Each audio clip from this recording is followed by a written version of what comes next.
Sandal Life, tome 17. Suite, c'est l'histoire de Sandal Life où du coup on avait l'arrivée de nouveaux personnages dans le club de Koto. Des personnages de seconde qui vont essayer de se dévaler mais qui ne savent pas forcément trop encore s'ils vont participer au concours national ou pas. On a du coup nos deux personnages principaux, on a Shika et Kota, deux un peu héros. Alors, on peut les voir peut-être sur la première page ici, ouais, je vais peut-être vous les montrer sur cette page. Si j'arrive à bien la montrer. On les voit vite fait un peu là qui vont du coup essayer de les motiver, de leur apprendre un peu la musique.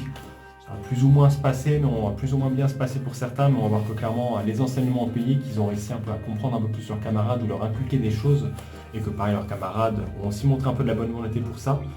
Ça reste sympa, du coup ils font un petit exercice, on apprend un peu plus à les connaître, notamment lui, alors on peut oublier le nom, mais qui vient pas forcément tout le temps aux entraînements, mais qui au moins avec quand même un peu de la bonne volonté, mais hésite quand même encore un peu à continuer, il se dit bon c'était un passe-temps, est-ce que vraiment ça vaut le coup de continuer ou pas. Je vais essayer de découvrir si vraiment vous lisez le tome, si vraiment ça va continuer. Mais ouais, ça reste, on est toujours un peu attaché aux personnages, on commence à les connaître un peu plus. Là les nouveaux persos, je me suis dit au début, est-ce que vraiment on va bien s'attacher à eux comme les autres persos, sachant qu'on est quasiment, on peut pas dire moitié de la série, mais on est comme 15, tome 15, donc les autres on a le temps de les découvrir, voir un peu l'apprentissage et tout ça, est-ce que le nouveau va être aussi impactant?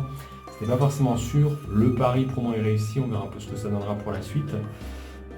Et sur la fin, bon, on a petit sentiment un peu pour les personnages, pour Shika et comment elle s'appelle maintenant?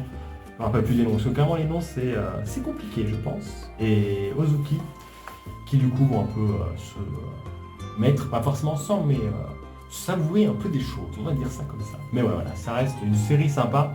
J'ai quand même peur peut-être que ça traîne sur la longueur, vu qu'on a je crois une trentaine de tomes. Après le Koto, bon, là on est surtout un peu sur la relation des personnages. Je sais qu'il y a le concours de Koto qui s'annonce, donc je pense qu'il y a quand même moyen de faire quelque chose un peu plus d'impactant et plus centré sur la musique que ce qu'on a actuellement.